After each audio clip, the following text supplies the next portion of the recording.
sambil mungkin menunggu teman-temannya yang lain yang nanti akan menyusul gitu ya.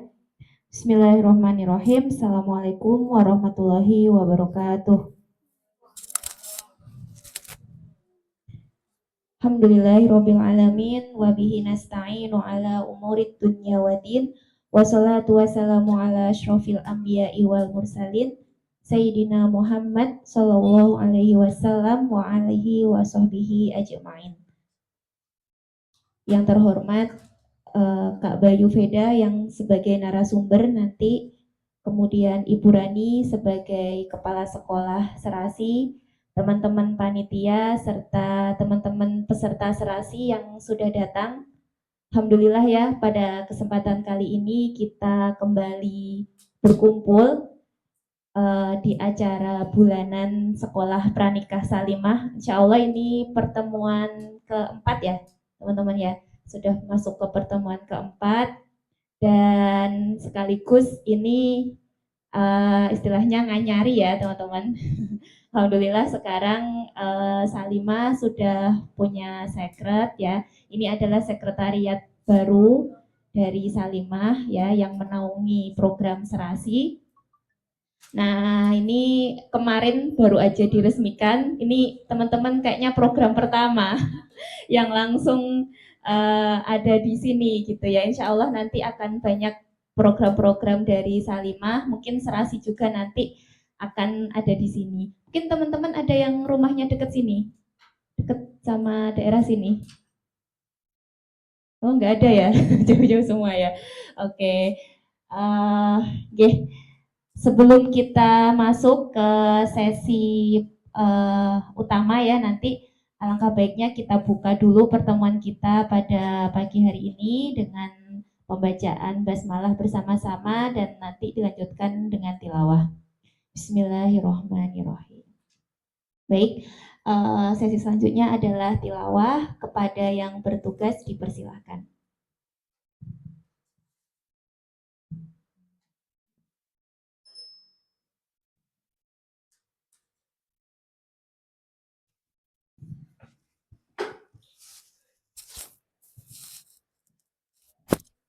Assalamualaikum warahmatullahi wabarakatuh. Waalaikumsalam. A'udzu billahi minasyaitonir rajim. Bismillahirrahmanirrahim. Alif lam ra. Tilka ayatul kitabil mubin. Inna anzalnahu Qur'anan arabiyyan la'allakum ta'qilun. نحن نقص عليك أحسن القصص بما أوحينا إليك هذا القرآن وإن كنت من قبله لمن الغافلين. إذ قال يوسف لأبيه يا أبت إني رأيت أحد عشر كوكبا والشمس والقمر رأيتهم ساجدين. قال يا بني لا تقصص رؤياك على إخوتك فيكيدوا لك كيدا إن الشيطان للإنسان عدو مبين. وكذلك يجتنبك ربك يعلمك من تأويل الأحاديث ويتم نعمته عليك وعلى آل يعقوب كما أتمها على أبويك من قبل إبراهيم وإسحاق إن ربك عليم حكيم. لقد كان في يوسف وإخوته آيات للسائلين إذ قالوا لا يوسف وأخوه أحب إلى أبينا ونحن عصبة إن أبانا لفي ضلال مبين. صدق الله العظيم. Assalamualaikum warahmatullahi wabarakatuh. Ya, jazakumullah khair ke Kak Syifa ya yang sudah membacakan tilawahnya. Semoga ayat-ayat yang kita dengarkan menjadi pengingat dan penuntun bagi kita semuanya. Amin ya rabbal alamin. Oke, sebelum masuk ke materi ya, biar lebih semangat nih, saya punya pantun nih teman-teman. Oke, nanti teman-teman bilang apa kalau pantun? Udah paham ya, cakep gitu ya. Oke, jalan-jalan ke Kota Batu. Jangan lupa membeli ketan. Kalau ingin rumah tangga maju, kenali diri sebelum memilih pasangan.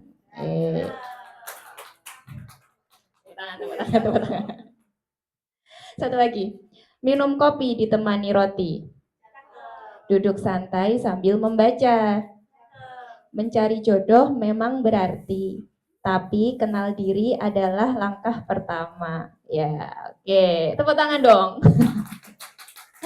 Oke, ini pantun ini sekaligus untuk pembuka ya untuk materi kita kali ini, karena materi kita kali ini itu terkait dengan bagaimana cara mengulik diri dan pasangan ya. Ini teman-teman yang menjadi highlight ya di sini, nanti kita tidak hanya fokus untuk mencari karakter pasangan aja gitu ya, tapi di sini juga kita belajar gimana ngulik diri sendiri. Jangan-jangan kita sebenarnya belum terlalu tahu diri kita sendiri tuh kayak gimana gitu. Kita fokus aja nanti pasangan kita harus gimana ya gitu. Padahal mengulik diri itu juga termasuk bagian yang penting gitu ya. Sebelum kita nanti mencari pasangan yang sesuai dengan diri kita. Oke, baik. Lanjut langsung saja ya. Saya ingin perkenalkan pemateri kita pada kesempatan kali ini. Ini spesial banget ya teman-teman. Kalau serasi-serasi sebelumnya kan pematerinya ibu-ibu ya, pasti ya, emak-emak gitu pematerinya. Kita kali ini beda nih, kita spesial edisi kali ini ya. Oke, tepuk tangan dulu buat pematerinya, baru datang, Masya Allah. Oke, ya, spesial kita kali ini kita coba sekarang materinya bapak-bapak ya, sebelumnya ibu-ibu terus pemateri kita serasi ya. Oke, izin untuk membacakan sekilas profil dari pemateri kita.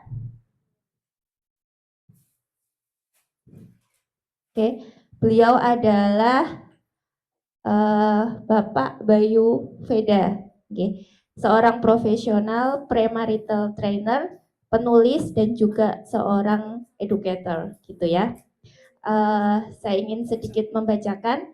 Bayu Veda adalah seorang trainer, penulis, dan edukator yang memiliki fokus mendalam pada pengembangan pemuda dan kesiapan pranikah. Berangkat dari latar belakangnya sebagai praktisi komunikasi, pengajar, dan penulis buku-buku bertema relasi, ia hadir untuk menjembatani kegelisahan generasi muda dalam mempersiapkan langkah besar menuju pernikahan. Sebagai seorang praktisi yang aktif di dunia kepemudaan, Bayu mengemas materi-materi pranikah dengan gaya penyampaian yang aplikatif, komunikatif, dan syarat akan narasi yang dekat dengan realitas sehari-hari. Baginya, edukasi pranikah bukan sekedar teori, melainkan seni menyelaraskan visi, komunikasi, dan kesiapan mental. Oke. Nah, ini beberapa amanah dan rekam jejak dari pemateri kita. Beliau adalah co-founder dari Klinik Nikah Indonesia. Ya, mungkin teman-teman sudah pernah ada yang tahu tentang Klinik Nikah Indonesia. Kemudian juga penulis buku relasi pranikah.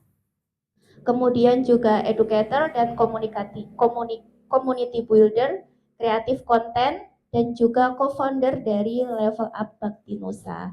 Baik, itu sekilas profil dari pemateri kita ya, yang sangat mumpuni kira-kira untuk materi kita pagi hari ini. Kita nggak sabar ya ingin menyerap ilmu dari beliau. Kepada Pak Bayu Veda, dipersilahkan.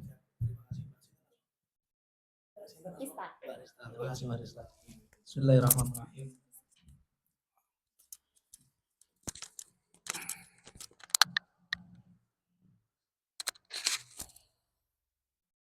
Cek aman ya. Bismillahirrahmanirrahim. Assalamualaikum warahmatullahi wabarakatuh. Gak perlu pantun kan ya? Udah dipantunin tadi. Alhamdulillahilladzi anzala sakinatan fi qulubil mu'minin liyastatu imanan ma'a imanihim asyhadu an la ilaha illallah wa asyhadu anna Muhammadan abduhu wa rasuluhu la nabiyya ba'da. Allahumma shalli wa sallim ala sayyidina Muhammad wa ala ali sayyidina Muhammad. Allah Ta'ala fil Quranil Karim. A'udzu billahi minasyaitonir rajim. Ya ayyuhan nasu taqu rabbakum alladzi khalaqakum min nafsin wahidatin wa khalaqa minha zawjaha wa bassa minhuma rijalan katsiran wa nisaa'a wattaqullaha alladzi tasaaluna bihi wal arham innallaha kana 'alaikum raqiba. Wa qala aidan Wa min ayatihi an khalaqalakum min anfusikum litaskunu ilaiha wa ja'ala bainakum mawaddatan wa rahmah. Inna fi dzalika laayatil liqaumin yatafakkarun. Wa qala Rasulullah sallallahu alaihi wasallam, ya ma'sar sabab man istata'a minkum al-ba'a falyatazawwaj fa innahu ghadun lil bashari wa ahsanu lil farj. Faman lam yastati' fa alaihi bisawmi. Wa qala terusnya tahu ya. Alhamdulillah, alhamdulillah, syukurillah, hari ini saya diizinkan untuk teman-teman Salimah hadir berbagi materi yang biasanya sering saya dapatkan di bangku klinik nikah begitu ya. Dan qadarullah tidak ada perbedaan antara klinik nikah sama Salimah pada di sekolah-sekolah pranikah pada umumnya. Karena adapun kajian pranikah di luaran sana, selain yang diadain Salimah, biasanya pesertanya juga perempuan juga. Yang bapak-bapak, yang mas-mas itu yang tematik biasanya. Apalagi jika temanya itu emansipasi laki-laki, itu lumayan. Baik, teman-teman yang dirahmati Allah, bersyukur pada Allah untuk pertemuan ini, dan saya rasa saya pun juga lahir dari produknya Salimah juga, tapi dari Malang dulu ya, namanya Rumah Keluarga Sejahtera di Malang bersama almarhum Ustazah Santi. Saya pun dulu berangkat dari marbot juga di RKS itu, jadi tim acara, terus bantu-bantu dan seterusnya, masuk di kurikulum. Akhirnya kami sendiri pun juga berpikir kalau yang digizi perempuan terus yang laki-laki bingung nanti, jomplang. Mana jadi sekufu kalau yang pintar cuma perempuannya doang. Boro-boro mau dinasehati, yang nasehati aja nggak punya kapasitas untuk mengembangkan dirinya. Jadi banyakkan timpang di kita itu pun perkara karena ketimpangan motivasi untuk selalu memantaskan diri kalau bahasa di kita. Sehingga pada akhirnya lahirlah klinik nikah di Malang untuk pertama kalinya 2014 pada akhirnya. Dicoba untuk hadir di sana. Karena kami di lingkaran-lingkaran kecil itu, mas-mas calon-calon suami itu kalau curcol yang gak ada bedanya sama cewek. Ada menye-menyenya juga, cuman bedanya kalau perempuan mungkin dipupuk gitu ya. Kalau cowok mah dibodoh-bodohin, wah goblok kamu dan seterusnya. Nah itu yang membuat mereka jadi, wah pendekatannya beda gitu. Tapi ternyata cowok juga butuh dipupuk dengan cara mereka gitu ya. Dan disitulah kami merasa bahwa nggak cuma perempuan aja, tapi yang cowok bagaimana mekanisme masuknya untuk kemudian bisa mendapatkan kelas yang sama atau kesempatan yang sama dalam pendidikan begitu ya. Akhirnya kita adain itu kelas-kelas. Awalnya sih nggak kelas dulu. Saya terus terang dari awalnya itu nulis curhat sama ustadz saya begitu. Dari lingkaran kecil itu. Karena sering yang curhat itu saya, akhirnya ustadz saya tuh bilang, Bayu ditulis aja, terlalu banyak gitu katanya. Baik siap ustadz, saya tulis. Kemudian pertanyaan-pertanyaan itu dijawab sama ustadz kami gitu. Dijawabi jadinya kayak handout tebel gitu. Nah ini kayak skripsi gitu. Akhirnya ada salah satu teman kami yang biasa ngolok-ngolok kami, dia itu punya keahlian di desain. Dibantulah dia untuk desain materi tanya jawab Q&A kami itu. Ada yang pintar ilustrasi, ada yang pintar layouting, ada yang pintar ngedit. Karena dari kami juga ada yang tim majalah gitu. Wah, akhirnya jadilah buku namanya Nikahfobia, ketakutan terhadap pernikahan dari sudut pandang cowok. Nah, itu laris tuh di tahun 2014-an, itu laris kami. Sudut pandangnya cowok banget, ketakutan pernikahan gitu ya. Dirasa bedah buku tidak tuntas, memang sengaja nggak kami tuntaskan, sama seperti halnya yang nanti akan kita bahas, ini banyak previewnya aja. Karena memang di dalam kelas kebutuhannya agak terlalu banyak begitu ya. Nanti sisanya teman-teman bisa baca di handout, sudah diisi apa? Nah nanti ketemu ada handoutnya, kurang lebihnya itu. Akan begitu membosankan apabila dibahas poin per poinnya di dalam model seperti ini. Nanti kita banyakkan tektokan aja begitu ya, dan supaya jadi lebih hidup pada akhirnya. Nah dari bedah buku itu kami rasa mancing aja sih, ini test water aja. Dari bedah buku antusias enggak, ternyata banyak yang antusias. Tanya jawabnya kurang begitu memuaskan untuk audiens. Akhirnya kami coba untuk funneling dalam bentuk kelas.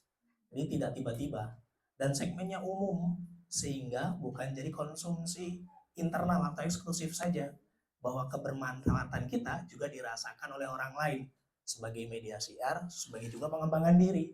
Nah itu dapat double tujuan kita.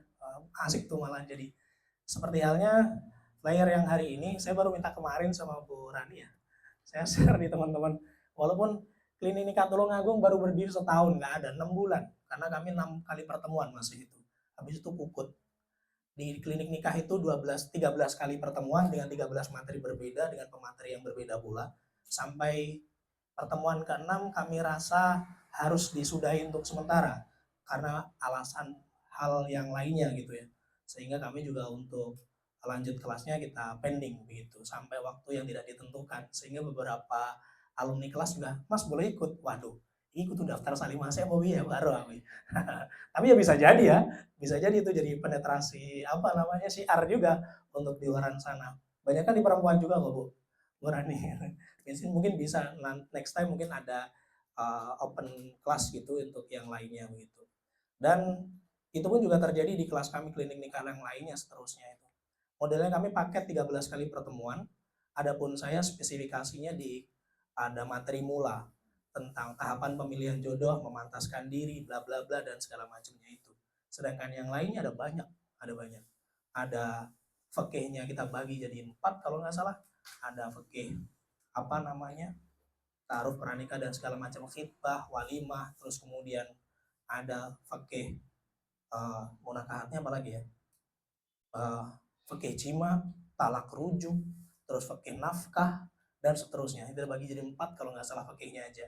Belum lagi masalah parenting dibagi jadi 2. Nafkah juga dibagi fikihnya maupun manajemennya. Jadi ada banyak lagi tuh. Terus nanti ada psikologi pranikah yang kemarin cerita di kami, ini sedikit sepil ya. Ini belum masuk materi.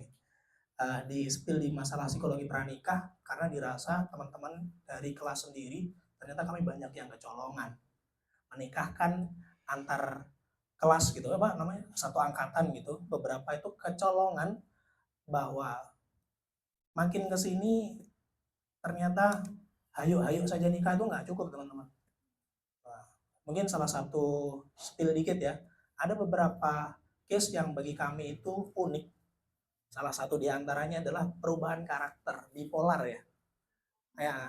Setelah pernikahan itu ternyata salah satu pasangan merasa tekanannya berbeda gitu. Saking berbedanya gini, teman-teman kalau bisa ditanya orang kaya tuh kayak apa sih? Ini kalau ditanya sekaya apa sih orang yang kaya tuh kayak gimana misalnya? Random lah, jawab ngasal-ngasal. Materinya cukup, sebut aja punya apa misalnya. Uang berapa? Spesifik. Oh 1T, oke nambah bisa. Itu masih terdengar normal di telinga kami yang tahu masalah yang tadi itu masih normal. Ada lagi? Asetnya di mana-mana, boleh lah, boleh. Nambah lagi? Apa? Psikologis kekayaan, saya tanya, sekaya apa gitu? Sekaya apa? Punya tambang, masuk, ya bagus. Hah? Udah? Mau ada lagi nambah? Satu lagi? Cukup ya? Baik, sekaya apa itu si salah satu pasangan itu tahu bahwa keluarga si pasangannya itu pernah tidak sengaja dengar si bapak mertuanya ngobrol dengan temannya transaksi jual beli pulau. Terus kemudian dia kena mental tuh. Padahal si yang satu itu dia udah, kalau dari sisi materi bagi kami yang newbie ya awal-awal itu cukup banget. Udah PNS, udah gaji juga UMR, dan di atas rata-rata, dari sisi macam-macam juga sudah aman. Tapi karena entah perspektif bagaimana tentang sebuah kemapanan versi dia sama versi realitanya, entah kenapa di hari keempat itu dia sudah berpikir macam-macam dan pada akhirnya di hari ketujuh pernikahannya cerai. Nah, cepat sekali ya. Kenapa? Karena si pasangannya tidak kuat dengan perubahan sikap dari si yang kena mental tadi. Jadi berubah karakternya. Mungkin kalau di kita perubahan karakter itu bipolar, jadi Bayu jadi Veda gitu misalnya. It's normally gitu. Jadi dari jenis satu ke jenis yang lain nih berubahnya. Dari manusia ke binatang. Berubahnya jadi binatang. Jadi sikapnya seperti itu. Jadi saking ketidakmampuan kami untuk menangkap fenomena yang seperti ini, akhirnya kami jadi kecolongan. Ada lagi yang kedua, bipolar, bukan bipolar, kecenderungan seksualnya orientasinya berubah. Nah, ternyata ada beberapa miss yang kemudian di dalam ta'aruf kita kecolongan gitu ya. Akhirnya di kami ada kelas psikologi pranikah, kemudian plus tes psikologisnya. Jadi biaya masuknya jadi berkali-kali lipat tuh. Karena untuk iya, itu kan sakit banget ya. 4 hari loh. 4 hari. Hari ke-7 baru itu udah diupayakan itu. Hari keempat itu udah diupayakan. 3 hari istiqoroh kemudian bar. Artinya apa teman-teman? Bahwa itu nggak cuma ada di satu cabang yang lain juga punya jenis masalah-masalah yang menurut kami kompleks dan dirasa itu perlu edukasi yang serius begitu. Dan qadarullah yang kemudian kita tahu bahwa pernikahan-pernikahan di luar sana yang kita lihat baik-baik saja tuh ternyata ya sakitnya tuh sakit banget gitu. Ya banyak rumah tangga yang bertahan hanya gara-gara status saja. Banyak di antara kita yang kemudian tidak punya status tapi ada hubungannya. Sebaliknya, banyak juga orang-orang yang punya hubungan tapi tanpa status. Wah, ini masalah quote of the day gitu ya. Baik, profil pribadi tadi sudah disampaikan. Itu yang kurang lebih. Yang lainnya saya ngajar gitu di Darul Hikmah, sisanya di Samara FM setelah Ahad, biasanya habis ini nanti siaran. Terus anak 2, 1 belum nampang, belum ada fotonya. Terus istri 1, perlu diperjelas. Biasanya jadi masalah kalau itu diperjelas ya. Baik, teman-teman yang dirahmati Allah, materi kita di siang hari ini adalah mengulik karakter diri maupun pasangan. Baik, adapun yang kemudian kita mau awali premisnya itu adalah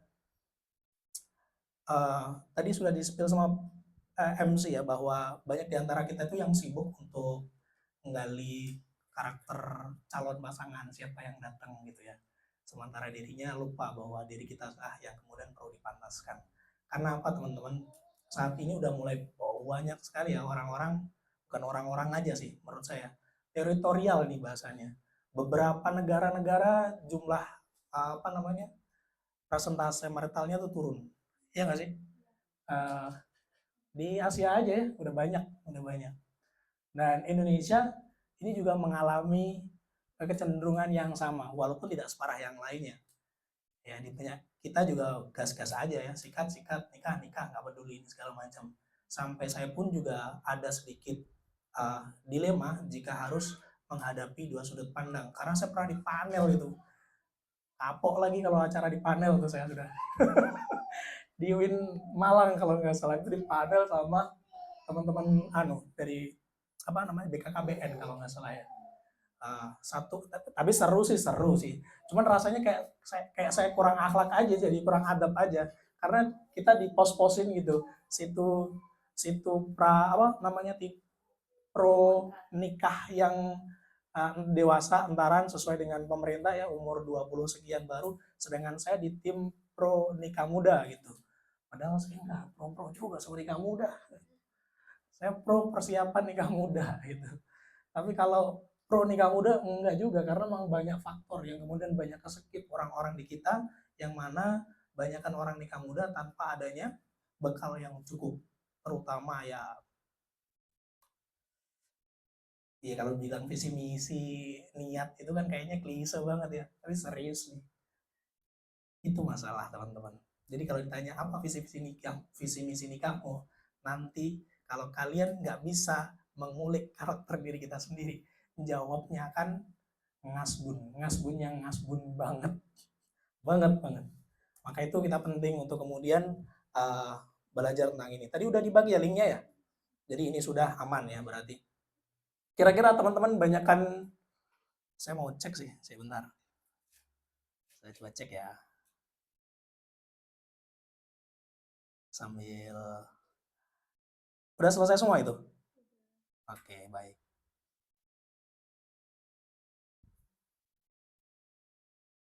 Ini banyakkan yang baru pertama kali ikut kelas seperti ini? Ya. Sebelumnya ada yang pernah ikut? Bukan kelas ini maksudnya, kelas yang lainnya. Oh, satu orang? Oke, baik. Cuma satu orang. Aman ya berarti. Teman-teman, yang sudah ikut kelas yang lainnya, itu kelas online atau offline seperti ini? Online. Sampai full gitu, ada banyak kelas-kelasnya gitu? Seminar? Oh, seminar, baik. Yang kelas berarti yang kemudian saya takutnya nanti saling apa namanya berpotongan gitu materinya, kalau udah ketemu ya udah biar saya nggak bolak-balik materi kayak tadi tentang bekal pernikahan itu kan sebelumnya kayaknya sudah pernah dikasih materinya ya tentang apa namanya bekal ilmunya, skillnya sama masalah niatnya. Jadi itu saya nggak perlu bahas. Baik teman-teman yang dirahmati Allah, ada salah satu kalimat yang luar biasa. Man arafa nafsahu arafa rabbahu. Apabila dia mengenal dirinya sendiri, maka dia telah mengenal Allah. Dan ketika dia mengenal Allah, maka dia mengenal seluruhnya. Seseorang yang kemudian punya prinsip ini, teman-teman, ketika nanti dia bertemu dengan masalah-masalah dalam hidupnya, maka cara menghadapinya itu bukan cuma menyelamatkan dirinya sendiri, tapi menyelamatkan orang yang sedang bermasalah dengan. Jadi kalau ada orang kemudian berkonflik dengan yang lainnya karena ini wilayahnya adalah berpasangan atau berkeluarga, biasanya yang di trennya sekarang adalah selamatkan dirimu sendiri sis. Tapi dijawab dengan kalimat ini, yang dia mengenal dirinya maka dia mengenal Allah, pakai sudut pandang itu maka selamatlah dua-duanya. Banyak yang terjadi demikian. Kalau teman-teman masih ngerasa itu juga adalah kalimat yang klise dari siapa namanya siapa namanya ini quotes-nya dari bukan Abdul Qadir Jailani, siapa yang lupa saya. Jadi ada satu orang yang kemudian itu bertanya, emang sekarang masih ada orang yang pakai begitu? Ini kayak saya ditanya, Mas, emang ada spek cewek yang kayak begitu gitu? Cowok yang bilang begitu. Ada kok. Saya nyebut salah satu kriteria random gitu. Uh,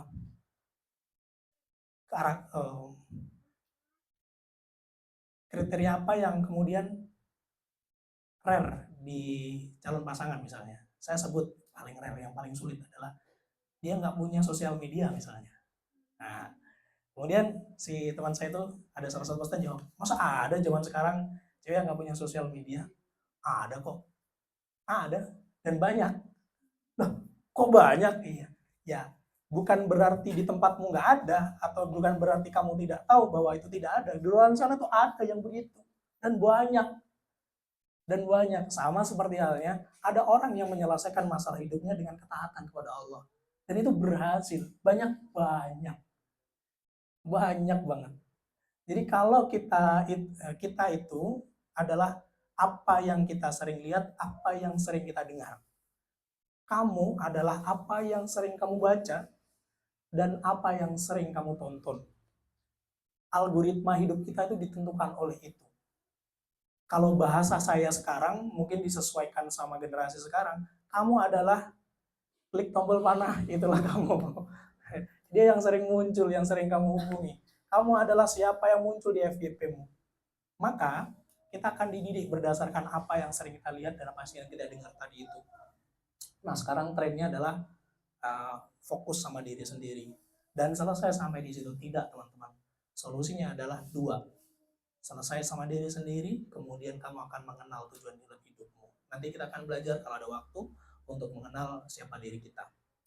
Baik, teman-teman yang dirahmati Allah, premis tentang ini sudah saya wali di awal tadi ya, tentang banyak fenomena yang sekarang itu cuma berfokus sama diri kita sendiri, sehingga dia melupakan yang lainnya atau jauh yang lebih besar lagi, karena dia tidak punya visi dalam hidupnya.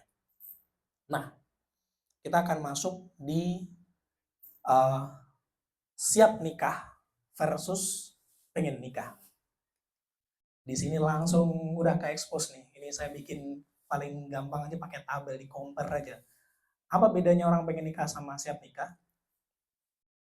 Kalau lihat dari tabel ini, kalian tipe yang mana? Pengen nikah A atau siap nikah B? Kalian A apa B? Hah? Siapa suruh milih tengah? Pilihannya A atau B kok milih tengah? Ente ngadi-ngadi. Apa? Jujur aja. Siapa yang siap nikah? Angkat tangan. Nah, satu aja yang siap nikah. Oke. Emang beda kok. Emang beda. Emang beda. Banyakan di perempuan, ya. Ini teman-teman cewek ini ya.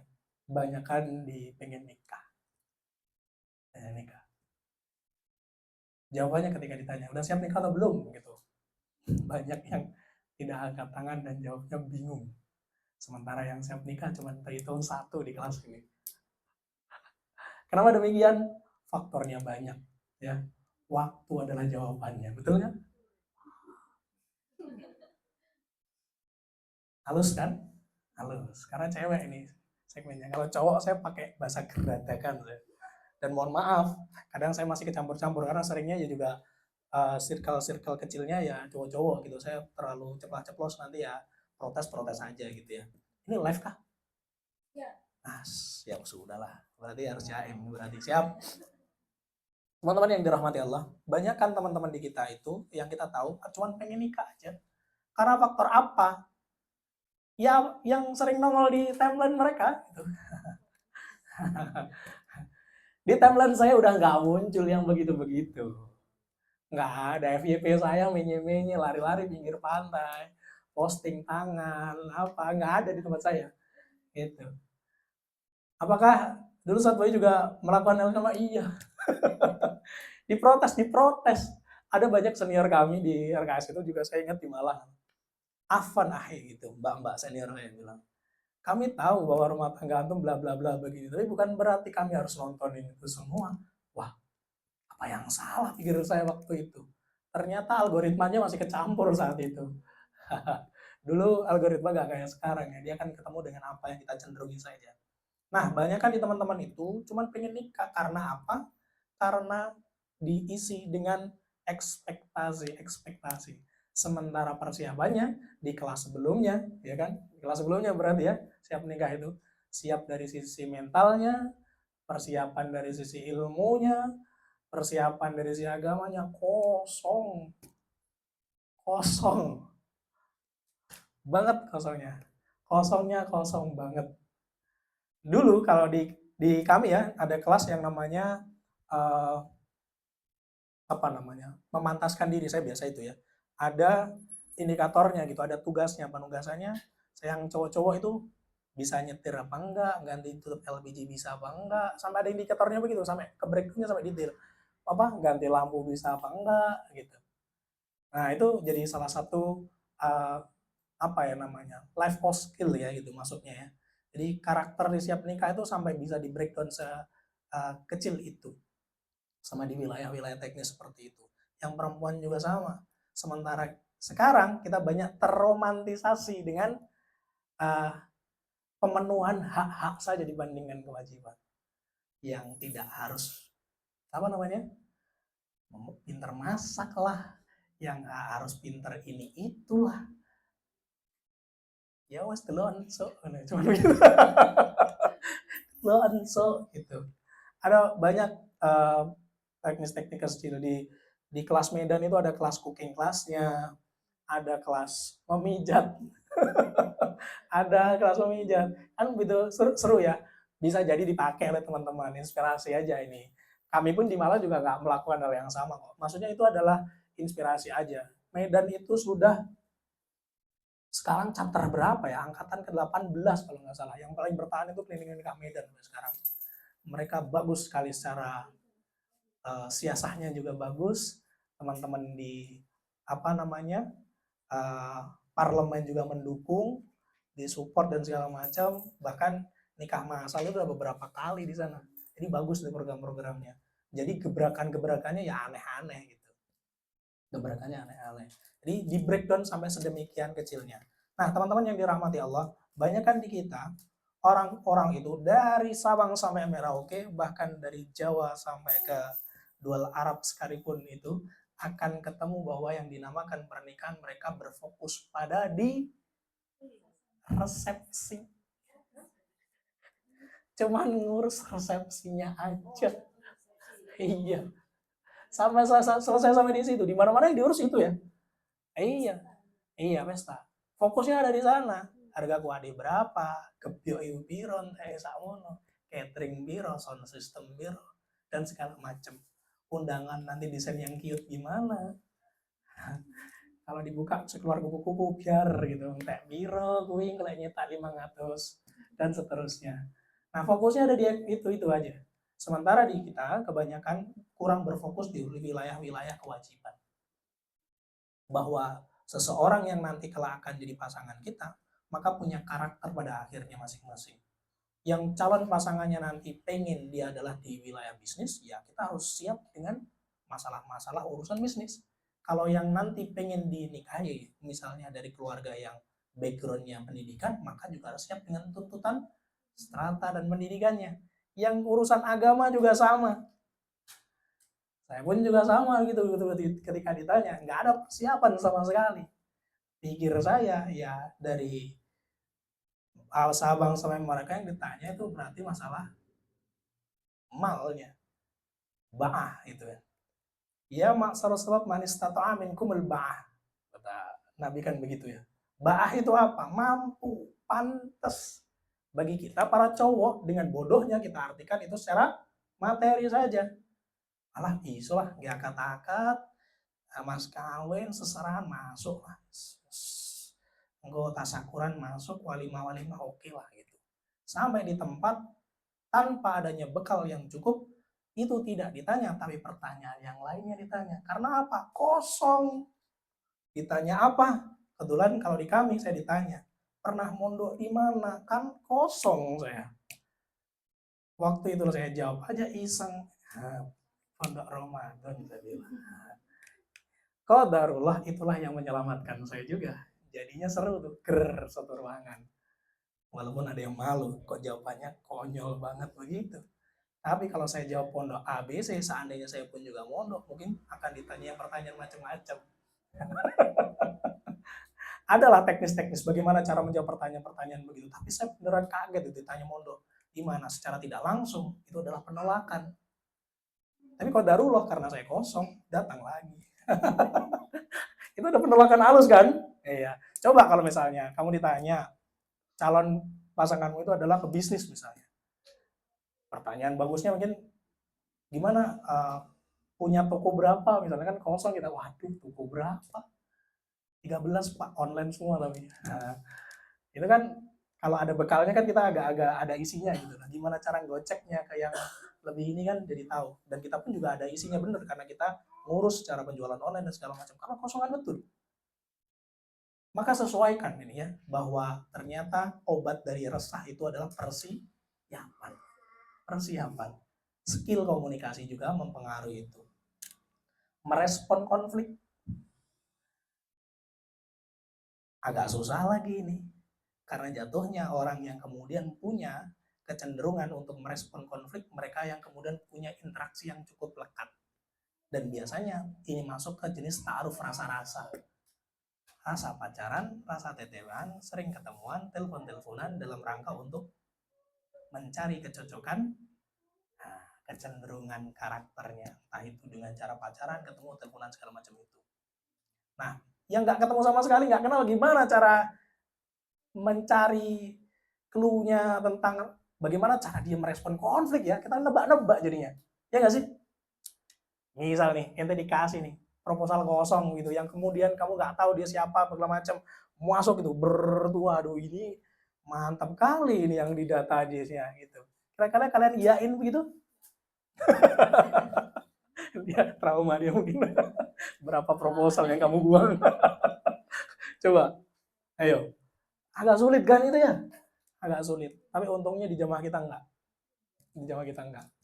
kita ada wakil-wakil kita ya, guru-guru kita, ustadz-ustadzah kita yang siap jadi mak comblang kita, jadi perantara. Kalau kita sungkan nanya, biarkan mereka yang nanya, karena fungsi murabi-murabiah kita, guru-guru kita ya itu fungsinya untuk perpanjangan kemampuan komunikasi kita yang terbatas. Nah, itu dia. Kalau masing-masing binaan, guru punya binaan, ya jelas itu, dia tahu bagaimana karakter binaannya. Dia akan tentu tidak akan bermain ya harapannya sih nggak akan bermain curang dengan data yang kemudian disampaikan gitu. Next, ada lagi obat resah itu selain persiapan, yaitu masalah lingkungannya. Nah, lingkungannya. Di sini jujur pertanyaan di saya. Ini ada sedikit perasaan terpercik gak kalau ditanya pertanyaan kapan nikah? Kalau yang nggak ada masalah coba angkat tangan. Ditanya kapan nikah itu langsung slow aja. Kalau ditanya wis mangan, wis ya. Kapan rapi? Terus kemudian jawab, so. Ada yang gitu? Di sini? Oh itu, santuy banget ya, santuy banget. Usia? Acup. Saya ingin naik, Mbak. Gitu kan. Ya. Kok darulah, Cah, wes. Saya itu punya trauma sama Tulungagung. 2015. Saya masih ingat banget, 2015. Di aulanya Rumah Sakit Dr. Rizka, Ustadz Mundir waktu itu. Itu baru pertama kali saya ngisi di Tulungagung. Roadshow, Tulungagung, Ponorogo, terus kemudian sampai ke Lumajang kalau nggak salah satunya Tulungagung. Itu ditanya sama salah satu tokoh, saya masih ingat betul wajahnya. Ente belum nikah? Belum. Kapan nikah? Mati saya. Itu waktu itu jadi, untung bukan pemateri ya, cuman pengisi acara gitu. Ya pemateri kayak kalau stand up itu ada yang depan-depan itu ngisi band pembukanya lah. Saya ngisi yang bagian depannya doang. Setelah acara tanya, "Ente udah nikah belum?" Belum. Waduh, kabur makan ente begitu. Masih ingat saya. Waktu itu teman-teman saya masih ingat ya, ada puternya Pak Sujud, Mbak Sandi dan kawan-kawan itu masih ada ingat. Tuh pilih satu di antara. Kok gini banget cara ininya? Tuh trauma saya habis itu kalau ditanya kapan nikah. Yang kedua saya masih ingat di Jakarta. Waktu itu di mana itu? Robani Jaktim kalau nggak salah. Ada salah satu public figure waktu itu, putranya almarhum Ustadz terkenal, dai kondang nasional. Waktu itu saya juga tanya, "Mas usia berapa?" 25.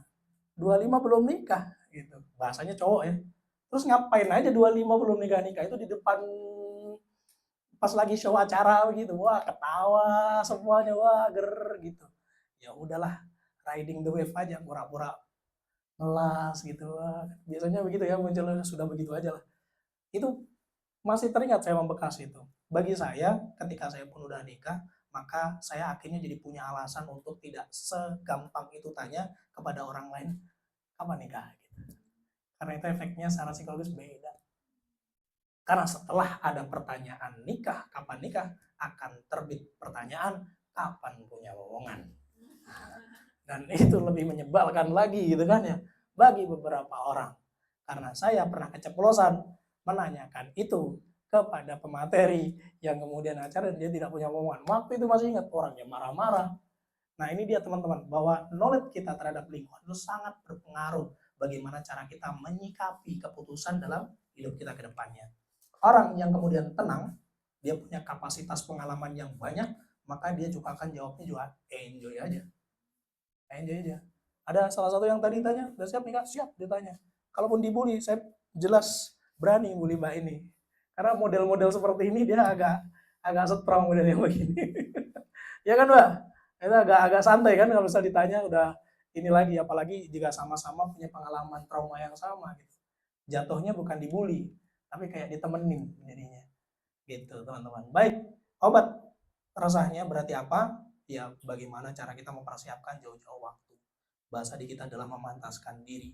memperbaiki ibadahnya, memperbaiki ilmunya, syukur-syukur bisa menata finansialnya, karena itu semuanya juga bagian dari obat resah kita. Teman-teman yang dirahmati Allah, berikutnya apa saja yang kemudian jadi dudonnya ya, kalau kita sebutnya red flag. Nah, kapan kena semprit, apa saja yang kemudian dibahas? Ada 2, teman-teman. Red flagnya red flag banget sama red flag yang iya aja gitu, B aja. Nah, apa saja yang masih bisa dikompromi, mana yang kemudian nggak bisa dikompromi terkait dengan komunikasi. Terkait dengan komunikasi. Ini juga berarti kamu harus punya dan orang lain juga bisa untuk kemudian kita nilai demikian. Kalau ditanya, dita'arufkan, dikenalkan, misalnya begitu ya. Yo, jangan irit bicara teman-teman. Ya jawab aja lugas apa adanya dengan sopan gitu ya. Sebaliknya, jika kita mendapati orang yang kemudian kita ajak ngobrol, terus kemudian dia cenderungnya, aku kan introvert, bukan alasan. Ini forumnya lain. Kita nggak sedang lagi ada acara ospek-ospekan. Ini beneran untuk dipakai hidup kita jangka panjang. Kalau kamu berlindung dengan kata introvert, ya sama jadinya kita beli kucing dalam karung nantinya. Boleh untuk urusan tertentu kita akan bahas bahwa ini boleh untuk kemudian banyak ngomong. Karena emang dituntut untuk menjelaskan. Zaman sekarang kalau kita tidak menjelaskan diri kita, itu orang lain juga akan menyaksikan kemampuan dan kebermanfaatan diri kita. Serius itu. Kadang saya pernah ditanya itu sama dokter Gamal pas waktu di Malang. Mas, boleh nggak misalnya, etis nggak ya kemudian kalau kita itu terlalu, sebelum acara itu dipresentasikan kurikulum vitae-nya begitu. Beliau tanya, ini pantas nggak Mas? Karena acara yang kemudian diisi itu adik-adik maba gitu. Dia merasa kayaknya oversharing ya jadinya kalau terlalu begitu. Beliau pakai slide yang ceceng dong. Ini dia, dokter Gamal, kan gitu, dokter Gamal kan secara dokter Gamal ya. Saya mah apa tuh kalau gitu. Kalau buat antum penting Pak, saya bilang. Kalau sama butiran rinso aja sekali bilas orang ngomong apa besok bisa lupa. Tapi nggak enak Mas itu. Kalau nggak begitu, kita nggak jadi tahu nilai atau value kita di mata orang lain. Ini penting itu. Makanya banyak di antara kami, di kelas-kelas kami, yang kemudian mereka yang kemudian ngendon proposalnya lama, biasanya kemampuan dia berkomunikasinya juga bermasalah. Kebermanfaatan dia tidak dirasakan oleh orang-orang di luaran sana. Sehingga jangankan mau berkenalan, apa value-nya untuk kemudian ditanya-tanya, apalagi orang lain. Ente pun juga begitu. Masa setiap orang kamu tanya, kamu punya kelebihan apa? Kan enggak kan? Kelihatan dari bagaimana cara dia mempromot dirinya sendiri. Postingannya bagaimana, karakternya orang bagaimana, di tempat kerja dia gimana, selama kamu kenal sama dia gimana, kan begitu ya. Nah, orang yang nggak kenal sama kamu atau nggak kamu kenal, gimana cara taunya? Komunikasi. Nah, yang red flag adalah yang manipulatif, memutarbalikkan fakta, atau melakukan gaslighting. Apa itu gaslighting? Pak ketiplung ya. Aku juga nggak ngerti. Gaslighting. Bisa tahu dari mana kalau dia karakternya gaslighting? Boro-boro kenal aja enggak, cuma tahu dia di proposal aja. Tahu dari mana? Hah? Tanya, betul. Tanya. Pada akhirnya nanti arahnya ke hal-hal yang seperti itu, tanya. Tanya ke siapa? Hah? Oh, manipulatif, memutarbalikkan fakta. Nah, terus tanya ke siapa coba? Dia aja kamu nggak dekat. Dia aja kamu nggak dekat. Itu PR masalah di kita teman-teman. Terutama apabila dia tidak punya pawang, tak duwe guru. Makanya di kalian itu enak banget, kalian punya pawang masing-masing di kita. Bilang aja pawang saya ini, kalau mau cerita tentang saya biar dia yang cerita. Dia ngerti tuh. Saya sering bolos liko, saya sering apa, dia tahu tuh semuanya. Gitu ya. Nah, itu dimudahkan di situ. Bagaimana sholat fardunya? Jangan, kan sholat fardu kita ngerti dia aja barusan. Gimana cara ngerti dia? Sholatnya di masjid apa enggak gitu ya. Kerjaannya apa? Mantannya berapa? Itu mah skip. 2 ya. Yang red flag apa? Yang kemudian malas kerja, ini lagi ngetren nih cowok-cowok. Saya bilang yang modal ngomong doang gitu ya bahasanya. Ya, saya mau bilang yang macam-macam jadi nggak enak ya. Tahu kan baru arahnya kemana gitu kan. Konsumtif dan bla bla bla segala macam di thread kemarin saya barusan lihat. Saya barusan lagi ngetren tuh di thread. Uh, persona cowok-cowok Bali. Ada yang nggak? Ah itu. Yang lagi happening itu. Patriarkinya tinggi. Kerjanya scroll HP, tidur lagi, scroll HP lagi begitu. Di sana kalau mau memperjuangkan emansipasi wanita bagus tuh di sana tuh bener. Bener itu. Ya saya cocok-cocok aja gitu kalau di sana dipakai itu. Kalau tapi di sini dipakai itu agak-agak nggak pas aja dulu saya goyong ini. Wong lanang turu ayo yo aneh kan ya di sini. Nah di sana kayak biasa aja itu. Nah, malas kerja, udah gitu nargetin ini yang ngantung sing lanang dan segala macamnya. Udah gitu judi, ya kan? Ah, macam-macam gitu ya. Itu udah red flag banget. Nah, cara tahunya gimana model-model begini? Ya udah. Ntar pada akhirnya kesimpulannya satu nih nanti. Tapi kalau cuma di masalah uh, mungkin kerjaannya belum mapan, terus uh, bentar deh saya sebelum lanjut. Kalian kalau mau tanya tentang kesehatan finansial seseorang tuh kalian mau tanya apa sih? Sumber penghasilannya dari mana? Kalau dia masih kuliah apa segala macam, berarti, berarti tertolak berarti ya, reject langsung ya? Oh enggak juga. Terus asik nih, kayaknya banyak pengalaman nih. Yang 17 tahun, ah, ah,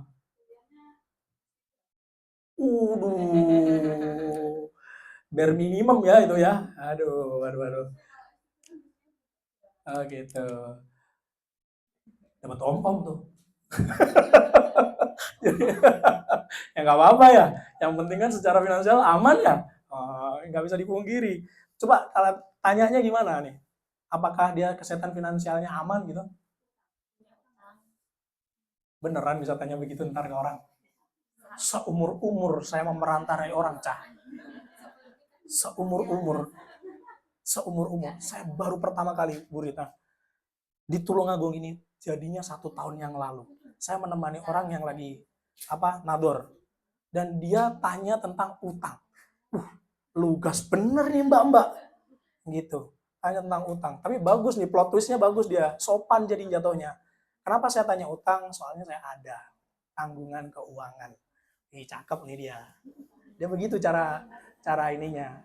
Uh, muternya ke situ. Si laki-laki gelagapan betul ditanya begitu. Contekan di mana? Contekan Mas bantu Mas gitu kan. Aduh, culun saya bilang. Masa ditanya begitu bingung kamu? Kamu nggak ada ini ya? Karena bukan kelas saya gitu. Saya dititipi salah satu ustadz. Ustadz tolong dibantu ini ya. Tolong dibantu ya. Dipikir saya Pak Tarno, Pak. Siap, prok, komandan saya bilang. Transferan dia mah oke, siap gitu ya. Ternyata ada teknis-teknis tanya tentang ini. Saya sepeda dikit ya, salah satu diantaranya adalah, ini bisa dipakai template tuh. Tanya dia nabungnya berapa dalam sebulan. Udah, jangan tanya penghasilan. Iya. Safe ya? Aman ya? Aman. Halus nggak? Halus. Ada yang lebih halus lagi. Kelas nanti ada sendiri nih, bab finansial. Nah, jagonya kalau di sini tuh Mas Irfan gitu ya. Jago dia ngurusin itu. Mas Irfan. Jadi BMT bagus kalau dia ditanya masalah begini. Lanjut. Tentang emosi. Wah, ini dia. Ini agak berat ini. Ini masuknya ke psikologi pranikah kelasnya. Kalau saya mungkin kalau suka ngomong begini nanti dikira saya kejagoan. Setahu saya sih ada beberapa pertanyaan-pertanyaan template yang bisa untuk kemudian memancing seseorang dia emosi apa enggak. Kemudian sikap beragama, bla bla bla bla dan seterusnya. Ini juga agak bingung ketika kita pengen tahu bagaimana rekap amal yauminya ada. Ya kan? Nek dari guru, gak rutin ngaji, taunya dari mana dia sholatnya 5 waktu di masjid mana gitu. Itu ada indikator-indikator kesananya. Dan kalau dijawab pencitraan, bisa jadi kan ya, karena biasanya akan menimbulkan bekas-bekas yang di dalam berkomunikasi itu adalah seperti halnya orang makan ada bekas kenyangnya, maka seseorang yang punya karakter religius atau beragama dia akan memiliki bekas-bekas keimanan di dalam dirinya. Ada istilah yang bagus di saya, berimanlah dengan profesional. Berimanlah dengan profesional sampai kamu nyaman dengan keimananmu, dengan pintu-pintu yang kamu tahu, yang kamu cenderungi. Kalau teman-teman ngaji, ada rekap amal yaumi, pasti kalian punya sisi tajam di masing-masing amal yaumi, ya nggak? Ada yang senang ngaji, ya antem di ngaji, profesional di sana. Ada yang dia senangnya di puasa, saumnya ya dia antem di puasa. Ada yang kemudian pintar yang lainnya, qiyamul lailnya bagus, ya antem di qiyamul lailnya yang bagus. Nah itu juga salah satu cara kita untuk kemudian jadi percaya diri, tenang ketika dalam proses ta'aruf kita. Nah sebaliknya, mana yang red flag untuk urusan agama? Karena kebanyakan di kami, itu kemarin siapa namanya, Mas konten kreator Mesir itu, Mas Samosir, siapa namanya? Ada tahu ya? Oh dia ngebahas tentang orang-orang yang kemudian punya kecenderungan agamanya bagus, itu jadi red flag yang sangat patut diwaspadai oleh teman-teman para ikhwat semuanya ini. Karena biasanya denialnya tingkatnya di atas rata-rata, terutama untuk dinasihat-nasihati urusan ruhiyah, keimanan dan segala macam. Tengok-tengoklah, insya Allah di sana juga akan ketemu banyak. Tapi di kami sendiri merasakan bahwa seseorang akan terlihat bekasnya kok ketika dia memiliki kemampuan untuk beriman dengan personal. Ada bahasa di kita itu, kalau bahasa tasawufnya punya aura lah bahasanya ya. Kita akan mencerminkan keimanan, itu akan tercermin dari beberapa hal yang itu nggak bisa dijelaskan secara materi gitu. Maksudnya ke metafisik. Ustadz Salim Afillah pernah bilang, al arwahun junudun mujannada, ya. Setiap pasukan itu sekalipun nggak ketemu, jika musuhnya sama, dia ngeklop aja untuk menyerang tujuan yang sama gitu. Kita punya musuh Israel di mana aja, setiap negara akan gampang untuk kemudian saling kita berkolaborasi menuju ke Gaza dan segala macam, ada banyak cara-caranya. Nah, seperti halnya orang-orang yang bermaksiat. Mereka-mereka yang profesional dalam bidang kemaksiatannya akan menemukan orang dengan frekuensi yang sama. Gampang banget juga. Nah, kalau dia pencitraan gimana? Waktu akan menjawabnya. Karena jam biologis kemaksiatan nggak pernah bohong. Asik, lanjut. Batasan. Nah, akhirnya kan setelah kita tahu urgensinya segala macam, berarti kita harus ngobrol nih, ketemu tatap muka dan segala macam. Nah, terus batasannya apa gitu? Karena ini penting untuk tahu boundaries kita ya. Ada 3 yang paling terpenting teman-teman yang dipahami ya. Ada purposeful, ada public, ada point. Kalau misalnya 3 ini aman, maka insya Allah aman teman-teman. Kapan seseorang aman? Ketika berinteraksi dalam ta'aruf segala macam, supaya ini tidak terjebak dalam ta'aruf rasa-rasa. Purposeful, bahas tentang apa saja yang kemudian penting. Wilayah apa yang kemudian bisa kita maafu, biasanya ada di pendidikan, terus kemudian masalah keuangan finansial is okay, terus kemudian masalah kesehatan is okay. Biasanya kalau kita orang Jawa agak sungkan-sungkan urusan itu malahan. Ada yang biasa berani tanya, Mas, jenis ini apa sih pelenger orang kan ramu gitu. Ayo kita cek tes kesehatan psikologi dulu ya. Kan nggak mungkin kita begitu. Tanyanya gimana tuh? Hah? Iya, kalau dijawab nggak ada. Saat ini dia juga kelihatan baik-baik saja. Hah? Apakah di sekitarnya juga punya kapasitas untuk menilai masalah kesehatan mentalnya, kesehatan fisiknya? Apa? Ada yang nampak, yang tidak. Sementara yang tidak nampak, bagaimana cara mengatasinya?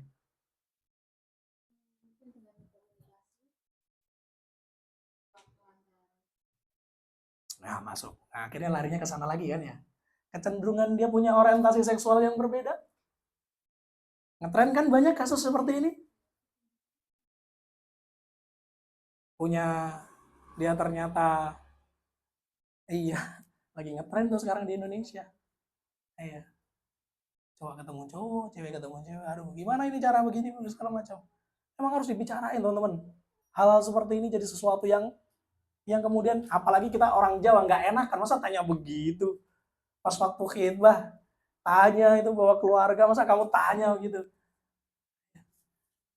Ente pun juga sama, ini perempuan ya, maaf nih, maaf kata saya ngomongnya kadang suka ngasal ya, misalnya ditanya subur apa enggak, ngejawab enggak tuh pertanyaan begitu, cewek ditanya begitu, maka perlu yang namanya seni dalam mengkomunikasikan itu kan ya, iya. Sekalipun pacaran ditanya begitu berantem mereka, putus, habis itu cari lagi, tanya lagi, putus lagi, begitu terus sampai ladang gandum dibanjiri coklat, nggak ada habisnya. Balik lagi masalah-masalah begitu. Lawang orang pacaran itu biasanya pertanyaan yang nggak terlalu sensitif aja ditanya dia jadi marah-marah bisa jadi putus. Pertanyaan apa coba orang pacaran yang biasa sensitif? Kapan kamu mau ngelamar aku? Baru sih. Di zaman sekarang cowok-cowok udah bermutasi tuh nekat-nekat sekarang mereka. Udah hilang syarat putusnya itu. Itu salah satu diantaranya. Kami pun juga ngadain kelas kemarin. Nah, ada Ikhwan yang kemudian noleh aja ke belakang, depan belakang tuh. Dia noleh aja ke belakang gitu. Gimana nggak? Apa risih nggak tuh itu yang begitu? Udah selesai acara, udah selesai kelas, kemudian saya tutup gitu. Mas, temenin saya kemana? Proses gitu, taruh gitu. Ke siapa kata saya? Ke Fulanah misalnya. Kon, ente serius mau ke sana? Iya mas serius. Udah istiqoroh, sudah mas gitu katanya. Saya ambil nafas panjang, kemudian saya bilang, dia tuh nggak senang sama ente. Lo kok tahu mas gitu? Ya sikap ente di dalam kelas tolak-tolak di waktu ini. Siapa yang nggak ilfil? Cewek diliatin terus, kemudian ada gitu kelas, kemudian diliatin terus kamu. Nyaman gak tuh kayak begitu? Seganteng-gantengnya kan ilfil ya. Ini sakit cowok kan gitu. Iya. Nah, yang begitu-begitu. Akhirnya bagaimana cara dia? Untung ada pawang. Saya sebagai kepala sekolahnya waktu itu ya bilang, nggak usah aja ke sana. Kenapa? Kalaupun kamu mau ke sana jangan pakai saya. Dan saya akan bilang ke dia bahwa dia mau ke kamu, saya bilang. Kenapa? Ya, ente nggak masuk kriteria sama sekali. Daripada sama-sama nggak enaknya, lebih baik tahu diri. Nah, itu enaknya pakai orang ketiga.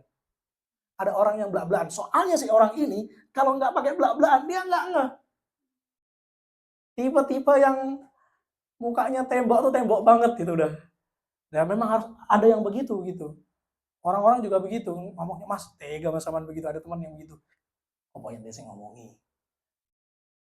Nggak selang berapa lama saya bilang A, kemudian dia pindah ke yang lainnya. Narjatin si B, narjatin si C. Nggak sekalian sentuh all sekalian nah bro, saya bilang. Astagfirullah. Nggak sekalian sentuh all aja. Oh kemudian begitu, ini ikhtiar akhi katanya. Embo. Ya wis lah. Balik lagi ke pembicaraan. Berarti teman-teman yang dirahmati Allah, ada beberapa hal yang kemudian membuat kita itu jadi enak ngomongnya untuk urusan-urusan yang kemudian emang penting. Sementara untuk ngomongin yang lainnya, ya yang nggak penting-penting banget. Contohnya apa? Kamu suka warna apa? Film yang kamu sukai apa? Ngono-ngono ya perlu dibahas. Dari kalian kan, no, so sweet. Nah, semua lah. Kenapa tanya-tanya begitu? Soalnya aku sering lihat kamu pakai warna peach. Bel. Kemudian yang kedua, batasannya apa? Tempatnya public cah. Nah ini ada bagusnya. Ada salah satu, kita breakdown lagi. Ruang interaksi publik itu bukan cuma di tempat-tempat umum ya teman-teman. Wilayah-wilayah non tempat umum itu juga bisa wilayah non publik. Contohnya apa? Hah? Di ruang tamu. Yes. Private message, WA, DM, dan segala macam. Paling banyak di DM ya. Paling banyak di DM. Assalamualaikum. Kalau boleh diperkenalkan saya ingin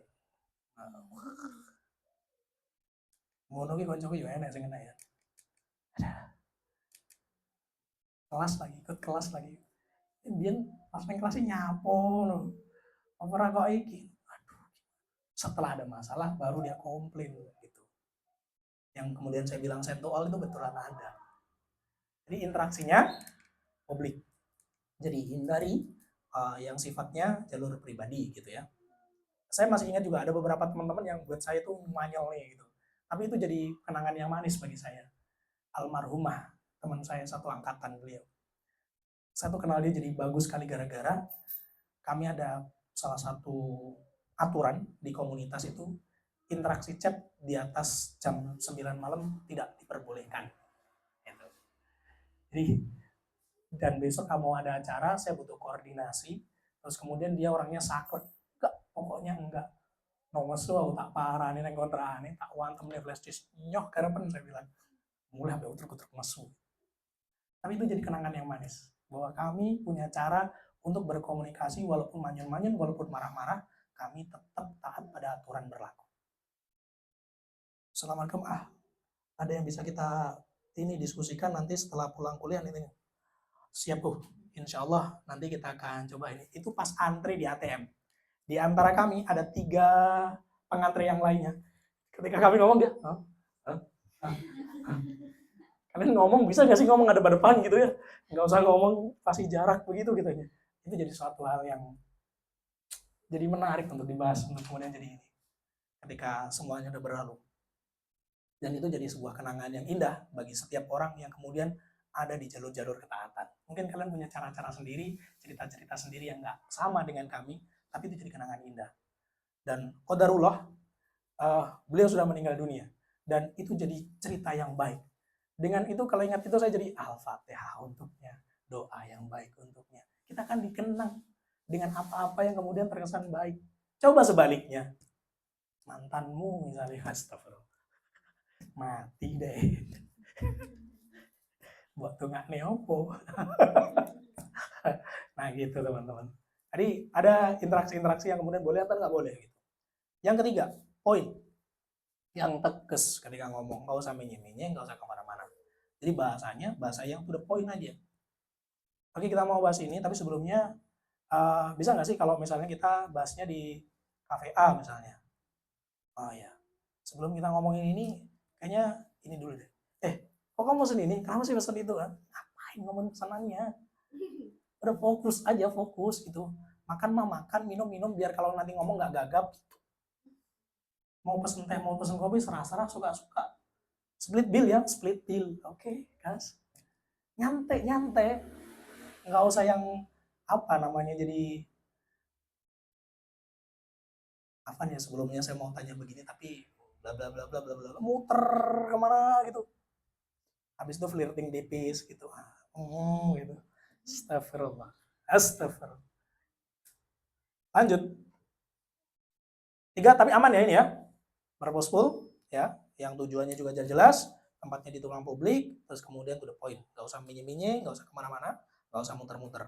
Kalau udah selesai di pertemuan kesekian, normalnya berapa lama? Ini ada pertanyaan bagus. Tadi yang saya nge-share itu ada pertanyaan. Dia tanya, normalnya orang tawar itu berapa lama? Kalau kalian mau berapa lama?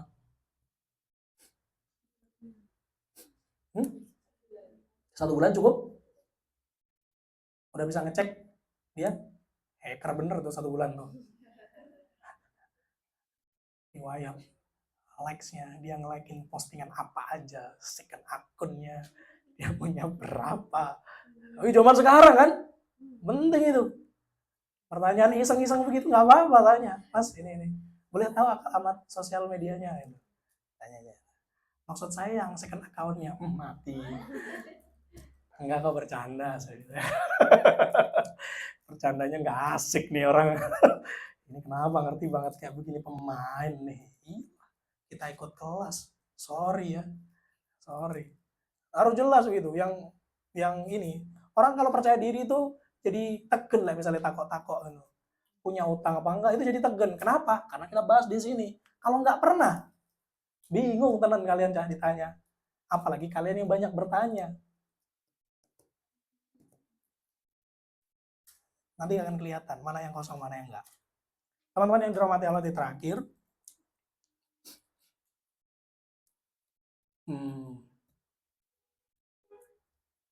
Kalau sudah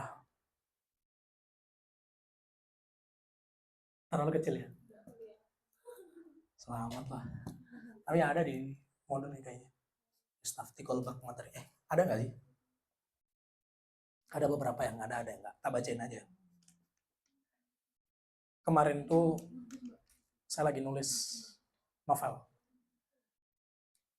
Dan saya terinspirasi dari salah satu adegan di Dracin.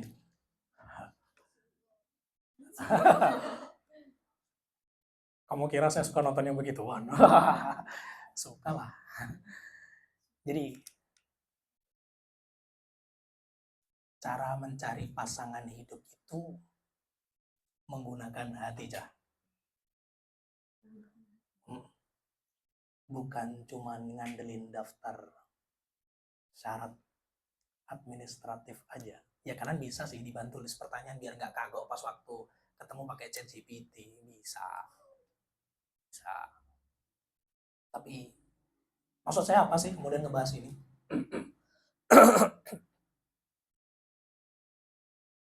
Jangan berfokus dengan apakah dia punya ini, apakah dia punya itu, apakah dia benar-benar karakternya seperti yang diceritain di biodata, atau sebaliknya. Nggak usah terlalu peduli dia punya apa, kalaupun dia punya lebih banyak daripada kita, banyakkan sama kita apa enggak gitu. Entah itu ilmunya, entah itu kekayaannya, entah itu yang lainnya. Nggak usah terlalu membanding-bandingkan dia lebih baik atau enggak dengan dirimu. Karena biasanya kita penuntut ilmu itu jatuhnya di situ. Kok dia ngajinya begini? Kok dia nggak ngaji? Bentar aku ngaji. Karena yang kalian cari itu bukan seorang coach, bukan seorang guru yang harus hebat atau punya kelebihan di sana sininya. Dia juga manusia juga kayak kamu. Kamu juga manusia sama seperti dia. Maka gak usah terlalu membanding-bandingkan diri kita. Cukup follow your heart. Istafti qalbak. Tanyakan pada hatimu. Ikut kata hati kita dengan sungguh-sungguh. Cuman masalahnya hati kita punya spek profesional apa enggak untuk nilai orang lain. Hatinya enggak pernah diajak nangis ketika sujud-sujudnya. Hatinya gampang menye kalau pas cuma nonton drama Korea. Mana bisa? Maka balik lagi, bertanya kepada hati, maka jauh-jauh waktu sebelum kalian istiqoroh, milih dia atau si dia, maka dari sekarang mesinnya dipanaskan. So, lek dikali takon be Gusti Allah, dijawab sing tenanan. Bukan cuman masalah undian. Musiki. Pengen metu neng mimpi terus kita milih si dia, enggak. Apakah istiqoroh harus lewat mimpi? PR yang lain tuh bukan saya yang jawab itu. Nah, ternyata arahnya ke sana. Nggak harus ya, bukan tidak, jawabannya. Tidak harus, bukan tidak sama sekali gitu. Karena ada ilmunya yang pakai mimpi juga. Nah, tergantung spek mimpinya bagaimana. Nah, Benina ngomongnya apa?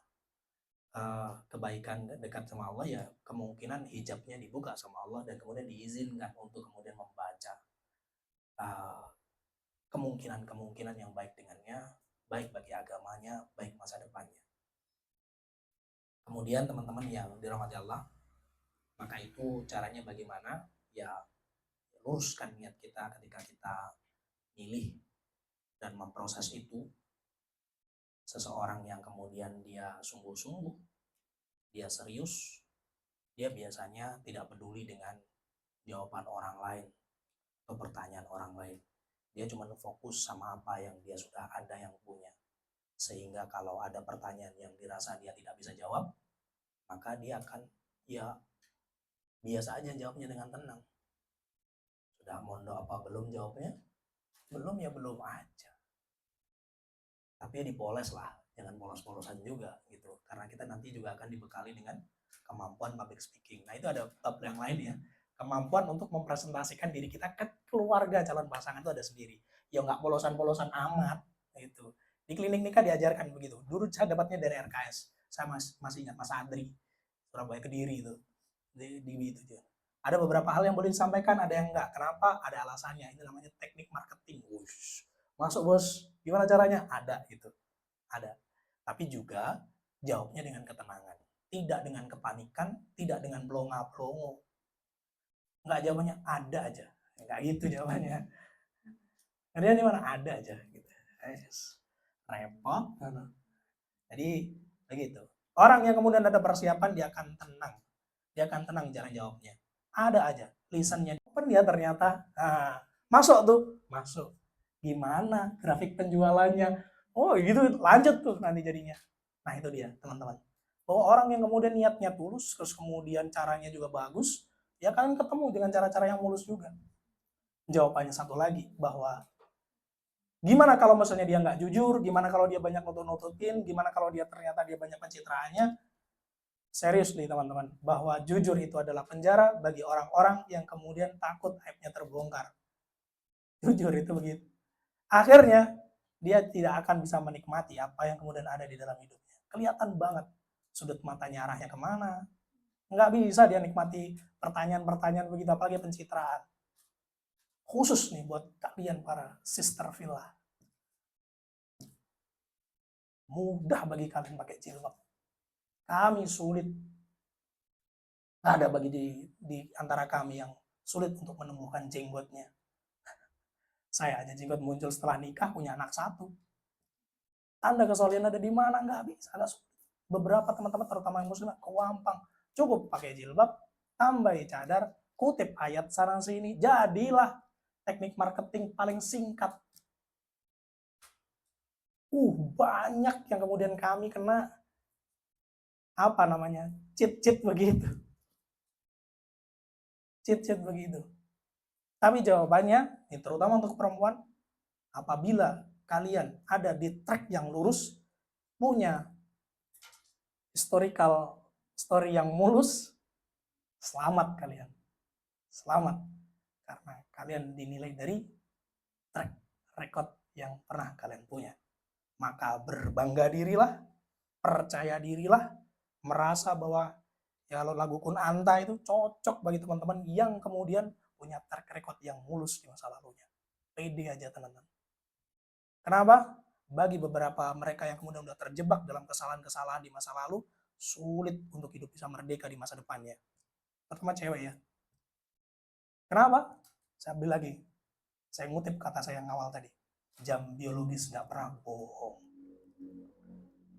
Jam biologis kemaksiatan itu nggak pernah bohong. Kalau pada dasarnya dia murah, dia akan munculkan kemurahannya. Waktu jawabannya. Kalian tentu tahu banyak ya, teman-teman hijrah, yang begitu cepat dia berproses berubahnya, dan begitu cepat juga baliknya. Banyak sekali. Agak sedih sih. Bagi saya, di media kan saya sering ya ngupas tentang itu. Kemarin saya jadikan bahan tuh buat konten mualaf gitu. Belum ada 2 tahun, udah lepas jilbab lagi. Ya, hapus dong ini, take down dong ini. Ya, udah take down aja lagi. Untung saya bukan siapa-siapa, bisa saya take down.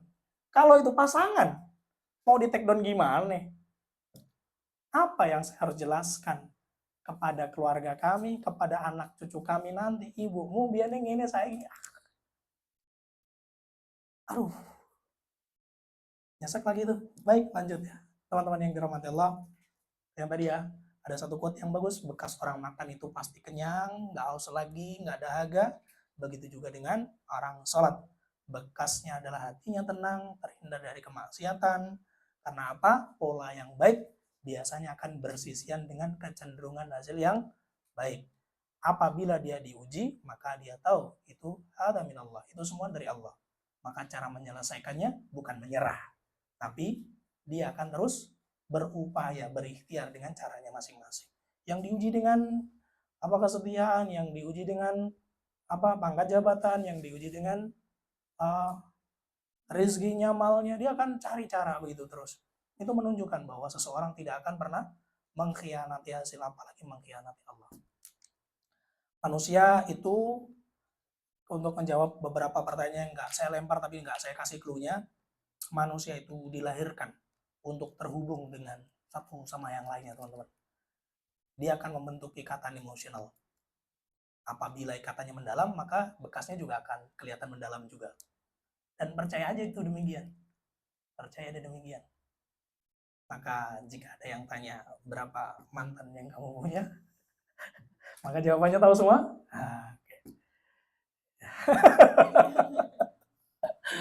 Jawabannya tahu semua. Ada beberapa hal yang secara pola itu kita bisa tanya ke dalam hati kita, bahwa ciri-ciri itu akan muncul dengan sendirinya.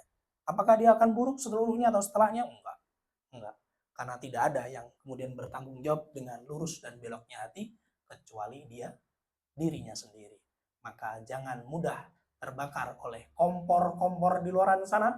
Pertanyaan kapan nikah? Karena yang bertanggung jawab atas pernikahanmu bukan dia yang tanya kapan nikah, tapi kamu sendiri. Jika ada masalah dalam pernikahanmu, bukan dia yang tanya kapan nikah akan menyelesaikannya. Bahkan untuk jadi mediatornya nggak ada. Orang yang dicurhati masalah pernikahan biasanya, udah deh kasihan kamu, lebih baik cerai aja. Dikompori untuk cerai. Dulu pas waktu jomblo kamu suruh-suruh nikah. Setelah kami menikah, lu suruh cerai. Maksud lu apa? Ya kita ganti drama aja, biar real katanya. Masya Allah, tabarakallah. Semoga kita dijauhkan dari hal-hal yang demikian. Walafu minkum. Assalamualaikum warahmatullahi wabarakatuh.